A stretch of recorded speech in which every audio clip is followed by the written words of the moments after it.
Acho que tá gravando. Salve, salve, rapaziada! Depois do sucesso estrondoso dos primeiros vídeos do canal, tô de volta com mais uma breve retomada de conteúdo pra vocês. Então hoje a gente vai falar de basicamente 3 temas. São os hebreus, fenícios e persas, fazendo então a continuação daquela primeira parte sobre a Antiguidade Oriental. Então agora é a parte 2, a vingança.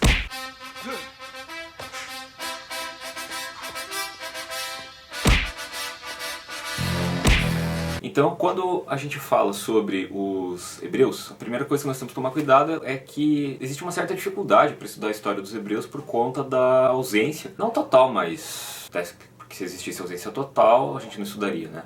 Errou! Mas a gente tem uma falta muito grande de fontes históricas para estudar, principalmente aqui no Brasil. Então, basicamente, uma das fontes principais que nós temos para o estudo desse assunto é a Bíblia. É lógico que a Bíblia Forget it, Marge! It's Chinatown! Tem uma narrativa, com uma série de metáforas, enfim, e complicam um pouco a compreensão de certos tópicos sobre a história hebraica, assim como dos outros povos da região da Mesopotâmia. A gente costuma dividir a história dos hebreus em 3 grandes fases: o período dos patriarcas, período dos juízes e período dos reis. Eu vou falar brevemente então do período dos patriarcas, talvez é o mais famoso. Ali começa não, mas a gente tem ali a participação bem importante do Abraão. Os hebreus ficavam localizados então numa região bem sul da Mesopotâmia, próximos da cidade de Ur, que foi uma cidade fundada pelos sumérios. E os hebreus, eles se deslocavam constantemente, eles eram organizados em tribos, essas tribos eram seminômades, pode dizer que eram nômades totalmente, e eles faziam deslocamentos constantes em busca de terras férteis. Nesse período das tribos hebraicas, né, de organização tribal, cara, não param de fazer barulho para eu gravar. Nós tínhamos uma religião ali politeísta. Então os hebreus não eram monoteístas nessa época ainda. Quem transforma os hebreus em um povo monoteísta é basicamente o Abraão. Então, eles cultuavam, como vocês sabem, politeísmo é o culto de diversos deuses. Cuidado para não fazer confusão, ficar trocando com monoteísmo, enfim. E os hebreus, então, por conta desses deslocamentos, durante as suas buscas por terras férteis, eles acabam fazendo uma espécie de pacto durante ali a chefia, digamos assim, do patriarca Abraão. Esse pacto então seria com um deus em especial do culto politeísta deles, que era o deus Javé, ou Yavé. Esse deus era o deus da guerra. Death is in my blood. E quando eles realizam esse pacto com o deus Javé, aí agora já entra, obviamente, né, toda a narrativa bíblica para a gente interpretar então um pouco desse período da história hebraica. Javé exige um culto somente à figura dele, acabar com a adoração de ídolos, enfim, e a partir daí o Abraão segue esse culto monoteísta, coloca isso para o restante do povo hebraico, e em troca Javé prometeria, ou melhor, prometeu para os hebreus então a chegada à terra de Canaã. Seria a região da terra prometida, onde eles teriam então terras férteis, alimento, coisas que eram relativamente difíceis de conseguir na parte onde eles moravam, bem ao sul da Mesopotâmia. Lógico que essa chegada até Canaã foi bastante conturbada. Os hebreus de fato foram para aquela região. Quando eles chegaram lá já existiam outros povos, os povos de Canaã, e a partir daí eles iniciam uma série de conflitos nessa região. Essa região fica próxima ali do Rio Jordão, pertinho ali do Mar Vermelho. Quando a gente acaba colocando então em uma perspectiva histórica essa saga dos hebreus, temos uma série de problemas para apurar exatamente a veracidade dessas informações. A gente já vai comentar um pouquinho disso quando eles ficam escravizados no Egito. Enfim, chegam lá em Canaã, estão lá, tá tudo bem, né, obrigado. Aí depois de um longo período, a região de Canaã passa por uma seca muito grande. Aí os hebreus acabam então se deslocando para justamente o Egito Antigo.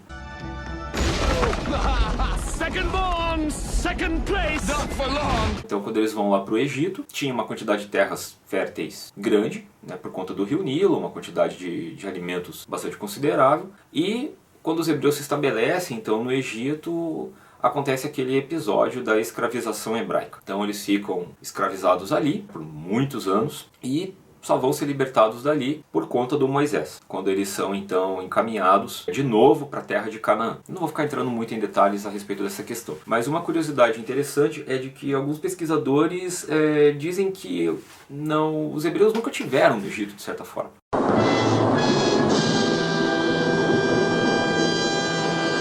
Nós temos algumas situações um pouco complicadas, né, para estudar essa questão. Os egípcios fizeram uma expansão grande, tá, no período ali do Médio para o Novo Império, enfim.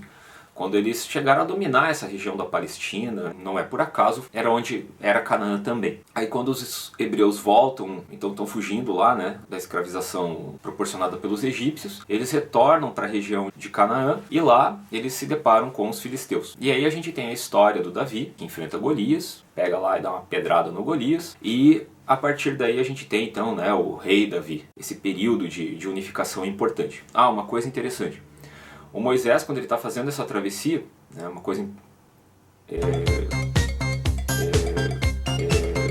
engraçada que acontece de certa forma, é que os hebreus viviam em conflitos internos ali. Eles ficam se deslocando por anos naquela região desértica, próximo do Egito. E aí o que acaba acontecendo? Para tentar resolver os conflitos de certa forma, Moisés aparece, de acordo com a tradição religiosa, ele recebe de Deus os 10 mandamentos. E esses 10 mandamentos, como você pode bem reparar, né, por conta da tradição cristã, ele é um conjunto de normas éticas. Você não pode roubar, você não pode matar, você não pode cobiçar a mulher do próximo, enfim. De certa forma, esses mandamentos continham problemas, ainda mais sendo uma lei divina, ou sendo leis divinas, eles continham princípios que regulavam a sociabilidade ali naquele contexto conturbado, de fuga e assim por diante. Então é importante a gente estar atento para essa questão. Aí, com Davi, enfim, a gente chega no período ali dos reis, nós vamos ter Davi, vamos ter Saulo, vamos ter o próprio rei Salomão, que é considerado um dos mais importantes, justamente por conta da construção do templo de Jerusalém, ou o templo do Deus Javé. E a partir daí o que acaba acontecendo? A gente tem uma certa conturbação interna no reino dos hebreus. What are you doing in my swamp? Foi difícil para o Salomão manter o controle, né, de todo o reinado. A partir daí o que acontece? A gente tem disputas internas de poder. O reinado hebraico se divide em duas partes. Aí a gente tem o reino de Israel e o reino de Judá. Então a história dos hebreus, que começa basicamente com 12 tribos, ela se mantém com essas 12 tribos ainda nessa fragmentação do reino, mas a gente tem 10 tribos para um lado e 2 tribos para o outro lado, formando então os reinos de Israel e de Judá. Depois o que acaba acontecendo? Os hebreus começam a ser então constantemente atacados pelos povos mesopotâmicos. Eles são atacados pelos assírios, eles vão ser atacados pelos babilônios, e aí por bastante tempo eles vão ser escravizados pelos babilônios, só serão libertados depois pelos persas. Não se esqueça que os persas eles tinham um certo costume de tolerar a cultura dos povos que eles acabavam dominando, desde que esse povo dominado respeitasse a autoridade do imperador e que arcasse com os tributos exigidos para o império. E depois a gente chega então no período da diáspora hebraica, que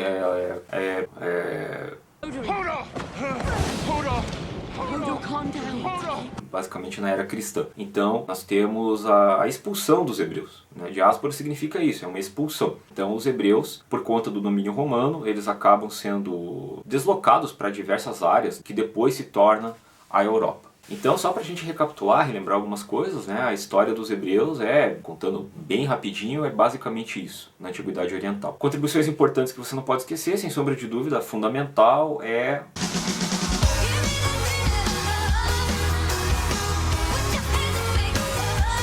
a criação do monoteísmo baseado em ética, o monoteísmo ético, que depois vai servir de base para sustentar também o cristianismo e o próprio islamismo. Então essas três religiões monoteístas, judaísmo, cristianismo e islamismo, têm uma raiz comum, que é essa tradição hebraica. Aí a gente falou também sobre os fenícios e sobre os persas. Sobre os fenícios, bem rapidinho. Eles não tinham um império centralizado e eles viviam onde hoje atualmente é o Líbano, também próximo da Mesopotâmia. E os fenícios se dedicavam muito ao comércio marítimo. Então eles vão ficar conhecidos na história basicamente pelas suas atividades comerciais e também pela grande capacidade de navegação que eles desenvolveram.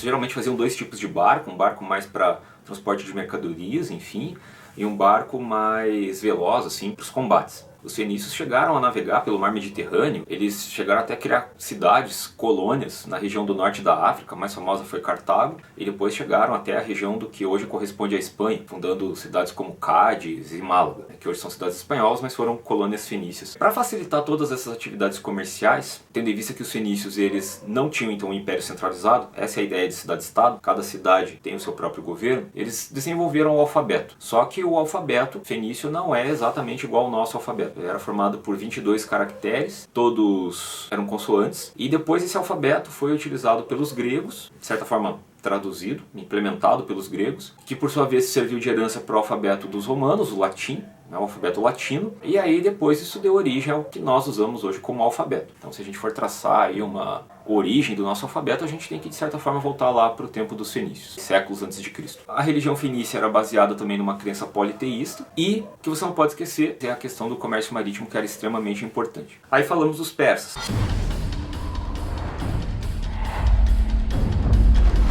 Os persas eles já criaram um dos impérios mais poderosos da antiguidade oriental. Até depois, durante ali o período de conflito contra os gregos, os persas eram um império gigantesco. Nós tivemos nomes extremamente importantes, né, como Dário ou Dario, Ciro, Cambises, o próprio Xerxes. Lembre-se lá do filme 300, do Rodrigo Santoro. This is Sparta!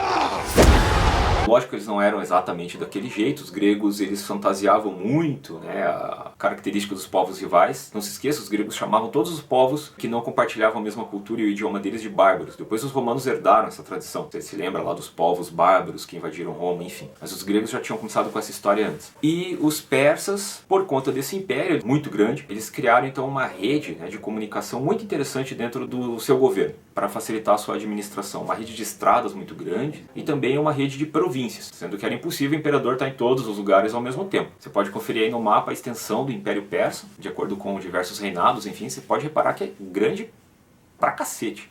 Então o que acabava acontecendo, né, era complicado você administrar tudo. Por conta disso, o que os imperadores fizeram? Eles dividiram o império em satrápias. Satrápias eram províncias, controladas por governadores locais. Uma outra coisa interessante, daí criada pelo imperador Dário, ou Dario, foi uma moeda única para todo o império, que era chamada de dárico. Essa moeda então facilitava, né, a atividade comercial dentro do Império Persa. O Império Persa tem também como característica importante a sua expansão para algumas regiões ali da Europa, da Península Balcânica. Esse foi um dos motivos que levou os persas a entrarem em conflito com os gregos, nas famosas guerras médicas. Não tem nada a ver com médico. Ok.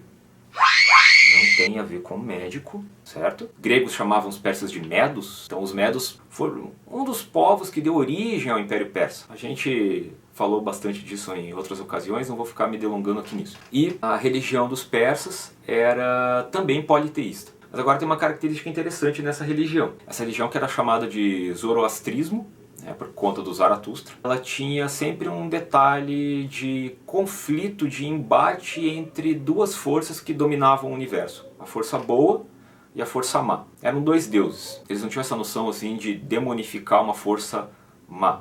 Então eram dois deuses. O Ahriman, que era a força má, e o Hormuz Mazda, que era a força boa. Esses dois deuses entrariam em conflito eternamente, daí lá no dia do julgamento final, o Hormuz Mazda acabava vencendo, acabava derrotando o Ahriman. Mas o próprio cristianismo bebeu um pouquinho dessa religiosidade persa. Porque quando você coloca então duas forças divinas brigando, você cria a ideia de maniqueísmo. É o bem contra o mal. You are the chosen one! Que o cristianismo, de certa forma, acabou adaptando. Então a gente tem que tomar cuidado para perceber essas heranças aí importantes que essas civilizações orientais, como os persas, por exemplo, ou os próprios hebreus, ou os fenícios, que foram os temas do vídeo de hoje, acabaram deixando então para a gente. Com isso a gente fecha então o nosso segundo bloco de Antiguidade Oriental, e é isso. Grande abraço para vocês e até a próxima.